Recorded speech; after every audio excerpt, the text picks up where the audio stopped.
positif virus corona merupakan warga pasien positif virus corona di tanah air. Penularannya ini melalui percikan angin. Kemarin sudah ada perkembangan dan cairan pencuci tangan atau ruang isolasi.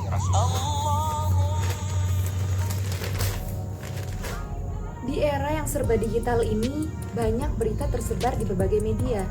Salah satunya adalah media sosial. Beberapa bulan lalu, Bunda pernah membaca sebuah berita dengan judul "Coronavirus dapat disembuhkan lewat bawang putih". Apakah benar ya? Kemudian ada lagi dengan judul "COVID-19 dapat ditularkan melalui HP Xiaomi". Apakah semua berita itu benar? Oke. Hai semuanya, Assalamualaikum warahmatullahi wabarakatuh.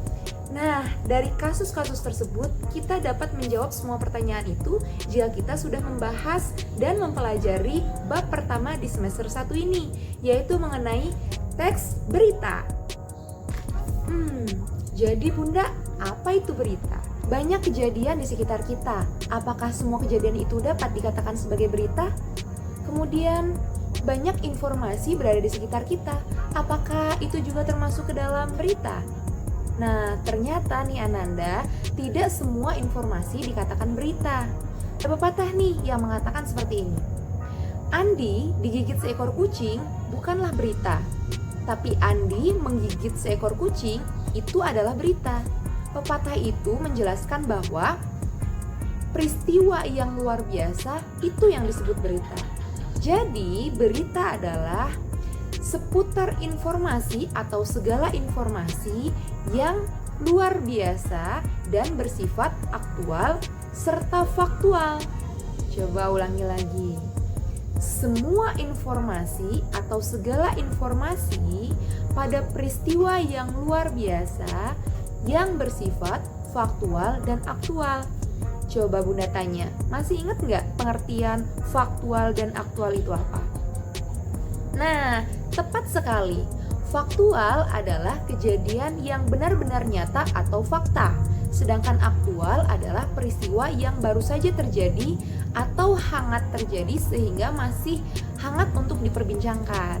Nah, jadi berita-berita yang di masa lalu atau kejadian-kejadian yang sudah lewat 2 hari yang lalu atau mungkin lebih dari itu seperti seminggu yang lalu dan sebelum-belumnya itu tidak dapat dikategorikan sebagai berita. Seperti itu ya. Nah, setelah kalian memahami tentang pengertian berita, kita melanjutkan di unsur-unsur berita. Apa saja ya yang termasuk ke dalam unsur-unsur berita? Kalian pernah mendengar nggak istilah 5W plus 1H? Nah, itu adalah unsur-unsur berita, yaitu hal-hal yang wajib ada di dalam berita tersebut. Nah, kalau 5W plus 1H itu adalah secara bahasa Inggris, di bahasa Indonesia ada nih, nama singkatannya adalah Adiksimba. Apa itu Adiksimba? Adiksimba adalah sebuah singkatan, yaitu A-nya adalah apa, D-nya di mana, K-nya kapan, C-nya siapa, M-nya mengapa, dan B-nya adalah bagaimana. Bunda, maksudnya sebuah pertanyaan di dalam berita. Ya, pertanyaan yang jawabannya ada di dalam berita tersebut. Contohnya, seperti judul di bawah ini. Nah, seperti judul di bawah ini berarti adiksimbanya adalah apa kejadian tersebut, di mana kejadian tersebut terjadi, kapan kejadian tersebut terjadi, siapa orang yang terkena COVID-19 di daerah itu, mengapa dia bisa terkena COVID-19, dan bagaimana tindak lanjut dari pemerintah terhadap pasien yang terkena COVID-19. Nah, pertanyaan-pertanyaan tersebut harus tercakup di dalam berita itu. Bagaimana Ananda? Dari penjelasan Bunda barusan, apa kalian sudah mengerti? Di sekitar kita ada berita baik dan ada juga berita buruk, atau kita kenal dengan good news dan bad news. Bunda, kenapa sih? Tapi kalau misalnya aku baca berita, isinya berita buruk semua. Nah, kenapa berita itu cenderung kepada informasi-informasi yang buruk atau bad news, bukan good news, karena memang manusia di alam bawah sadarnya itu lebih tertarik kepada hal-hal yang membuatnya mencemaskan dirinya atau dirinya merasa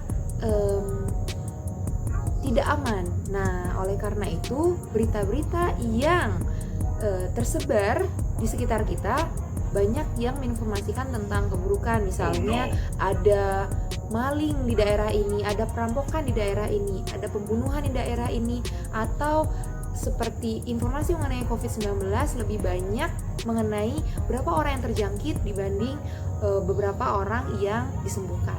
Setelah mempelajari materi yang barusan Bunda jelaskan, Bunda mengharapkan agar semua informasi yang datang kepada kalian dapat mengkategorikan apakah itu berita atau bukan berita.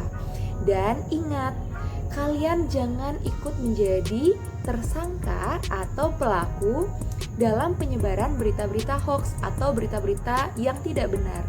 Itu sekarang sangat merajalela, banyak sekali berita-berita yang tidak benar menyebar pesat di sekitar kita. Oleh karena itu, kita sebagai orang yang terpelajar agar bisa memilah dan memilih berita mana yang layak kita posting, yang layak kita sebar. Oke, alhamdulillahirobbilalamin, cukup sekian penjelasan dari Bunda. Kita bertemu di pertemuan-pertemuan berikutnya, dan jika ada yang belum mengerti, kalian boleh tanyakan ke Bunda lewat Zoom atau juga lewat media sosial yang lain. Terima kasih atas perhatiannya. Bunda akhiri, wabillahi taufiq wal hidayah. Wassalamualaikum warahmatullahi wabarakatuh. Dadah Nanda semuanya, sehat-sehat di sana.